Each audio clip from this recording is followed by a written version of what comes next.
Hello, geeks, freaks, and all those unique. This is MC Frodis, and we're talking about The Mandalorian Chapter 12, The Siege. So, in this episode, the Mandalorian and Baby Yoda go back to Navarro because the ship is a complete mess. And while they're there, Mando's gonna go on a mission because that's what Mando does. Is that he ends up on a planet and he goes on a mission and things happen. Um, so this episode, I had trouble with this episode, which is actually why one of the reasons why this episode this review is coming out a lot later than my other reviews.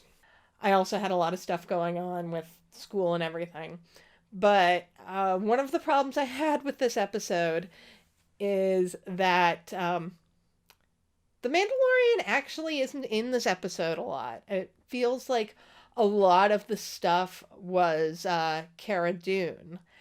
And I feel the way I feel about Gina Carano. And that makes it really hard having an episode that focuses on her. So, I mean, I'm sure that there's going to be people that disagree with me on that because I know there's a lot of people that disagree with me about Gina Carano. But I really liked Cara Dune in the first season, and the character unfortunately got ruined for me. So I'm just really sorry to say that. I was talking to my brother about just the Mandalorian in general, and he expressed to me his displeasure with the fact that each episode of The Mandalorian does seem to be Mandalorian ends up on a planet, Mandalorian does a thing, Mandalorian moves on. And I, said, well, that's what happens when you have episodic television. But yeah, I mean, that does, it does get a little repetitive, and it does seem like that's been happening a lot this season. I loved the stuff with Baby Yoda in this episode. Him going to school, taking the package of macarons, his little happy hands at Mando's flying and then throwing up, and especially Mando cleaning him up with the edge of his cape. Like, if Mando's gonna have a cape, then yes, please clean up Baby Yoda's throw up with it. I mean, that's such a dad thing for him to do. Love that. We did get some more ideas as to what's happening with characters in this. Some what's going on with Moff Gideon. Certainly, we don't know everything that's going on with him. There's a lot of stuff with him and the Mandalorians that are still very secretive. But we do know that the reason why he kidnapped Baby Yoda is because Baby Yoda's got a high M count. Which, well, we're not going to use that word, are we? We're going to try to find a way to get around using the midichlorian word. But he wanted to use that blood to, I'm guessing, make somebody force sensitive. I'm going to guess probably himself. There's lots of speculation. There is also some super soldier speculation, though I don't know if anybody would want to make super soldiers that were force sensitive. Since I relate everything to my own fanfiction, I'll mention this. So I have a Star Wars story that I've been writing for a while, and in it, Kylo Ren, before he leaves, because he does leave at one point, but when he's still with the First Order and he's going up against Hux, he decides that he wants to create clones, and so he does. He ends up cloning Phasma, and he clones Poe as well. And then he also has some Obi-Wan Kenobi clones, because I just wanted to have an excuse to have Obi-Wan Kenobi come back. But specifically, Kylo Ren only clones a couple of Obi-Wans because he doesn't want to be too outnumbered by people who might have the Force.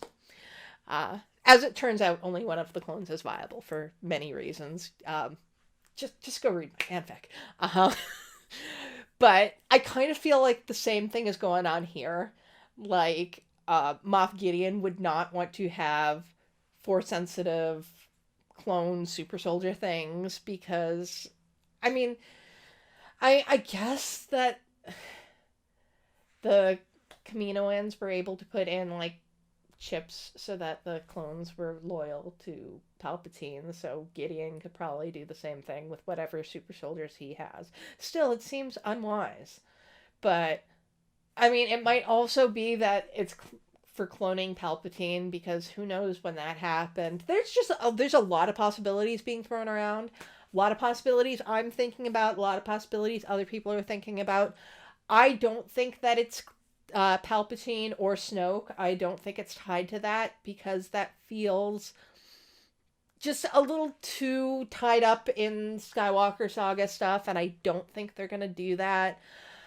I think that the Mandalorian will stay in that kind of nice Filoni area of, we'll cover stuff from Clone Wars and Rebels. That's totally on the table, but that's, well, I mean, I guess Clone Wars totally didn't stay away from Skywalker stuff because one of the Skywalkers was the main character in there.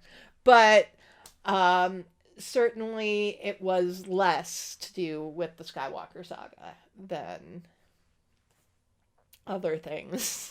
But yeah, for Mandalorian, I definitely think it's going to be a more Rebels thing where maybe we'll make reference to the Skywalker saga, but having, here's how Snoke and Palpatine were created. That seems a bridge too far for me. Like, let's not do that. This episode was okay.